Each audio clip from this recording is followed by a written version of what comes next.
Good morning, everyone. Chapter 10, The Noble Deed. By the edge of the river, they stopped and said farewell.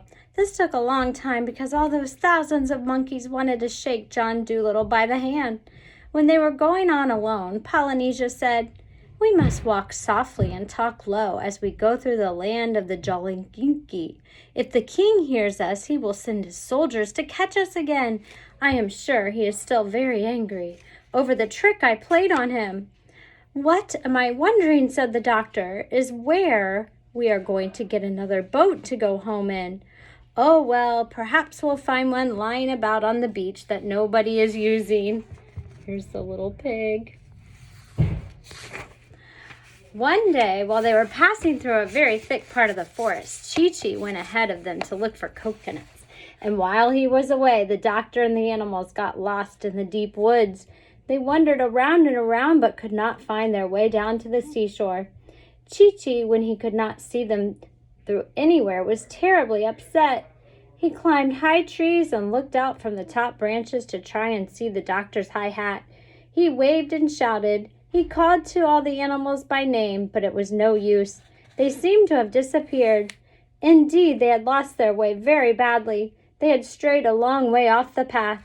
The jungle was so thick with bushes and vines that sometimes they could hardly move at all. The doctor had to take out his pocket knife and cut his way along.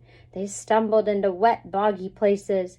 They were scratched by thorns, and twice they nearly lost the medicine bag in the tangled brush, and nowhere could they come upon a path. They blundered about like this for many days, getting their clothes torn and their faces covered with mud. Then they walked right into the king's back garden by mistake. The king's men came running up at once and caught them, but Polynesia flew into a tree in the garden and hid herself. The doctor and the rest were taken before the king. "Ha ha!" cried the king. "So you are caught again. This time you shall not escape. Take them all back to prison and put double locks on the door." So the doctor and his pets were led back to prison and locked up. They were all very unhappy. "This is a great nuisance," said the doctor. "I really must get back to Puddleby. That poor sailor will think I've stolen his ship if I don't get home soon. I wonder if those hinges are loose." But the door was very strong and firmly locked. There seemed no chance of getting out. Then Gub-Gub began to cry. All this time Polynesia was still sitting in the tree in the palace garden. Soon she spied Chee-Chee swinging through the trees, still looking for the doctor. When Chee-Chee saw her, he came into her tree and asked her what had become of him. "The doctor and all the animals have been caught by the king's men and locked up again," whispered Polynesia. "We lost our way in the jungle and blundered into the palace garden by mistake." "But couldn't you guide them?" asked Chee-Chee. He began to scold the parrot for letting them get lost while he was away looking for coconuts. "Shh! Look," said the parrot. "There's Prince Bumpo coming into the garden. He must not see us. Don't move, whatever you do." And there, sure enough, was young Prince Bumpo, the king's son. He was just opening the garden gate. He carried a book of fairy tales under his arm. He came strolling down the gravel walk, humming a sad song. Then he reached a stone seat right under the tree where the parrot and the monkey were hiding.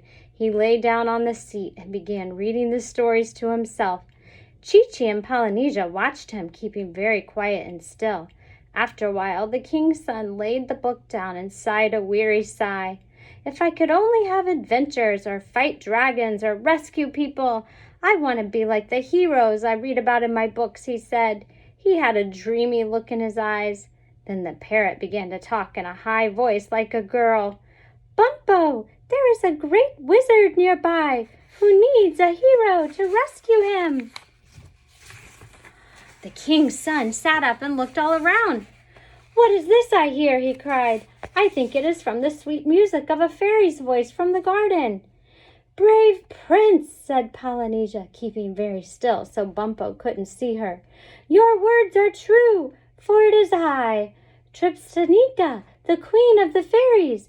I am hiding in a rosebud." "Oh, tell me, fairy queen," cried Bumpo, clasping his hands in joy. "Who is it I must rescue?" "In thy father's prison," said the parrot. "There lies a famous wizard. He is the great adventurer, Dr. John Dolittle. He knows many things about medicine and animals. He has done mighty deeds, yet thy kingly father has locked him up by mistake.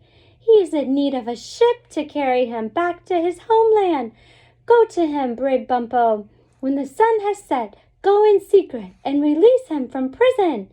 Prepare a ship for him and his animal crew. Do this noble deed, and someday he will take you on a grand, magical adventure. I have said enough. I must go now back to fairyland. Farewell. Farewell, cried the prince. 1,000 thanks, good Tripstanika. And he sat down on the seat again with a smile upon his face. He was going to be a hero. Very, very quietly, Polynesia then slipped out at the back of the tree and flew across to the prison. She found Gub-Gub poking his nose through the bars of the window. He was trying to sniff the cooking smells that came from the palace kitchen. She told the pig to bring the doctor to the window because she wanted to speak to him. So Gub-Gub went and woke the doctor, who was taking a nap. Listen, whispered the parrot to Dr. Dolittle. Prince Bumpo is coming here tonight to see you. He will open the prison door and find a ship for you, but you must promise to take him with you on a voyage some day.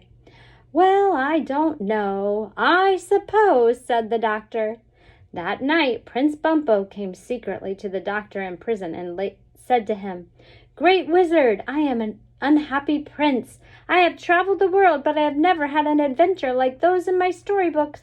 I have never fought pirates or rescued anyone, so I spend my days reading and dreaming. Now I hear that you are a great adventurer. If you will take me with you, I will give you half my kingdom and anything else you ask for. That is a great deal.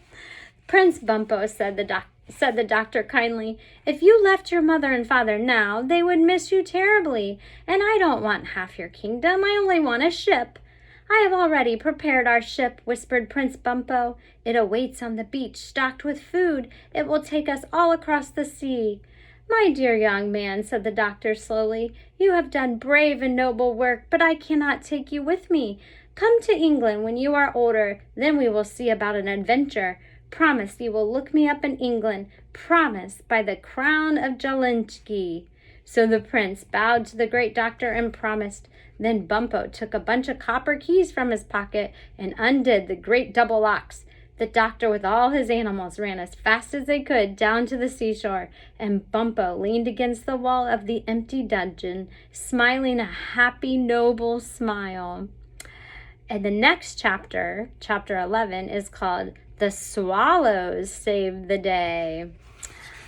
I hope you're enjoying Dr. Dolittle. I'll talk to you soon.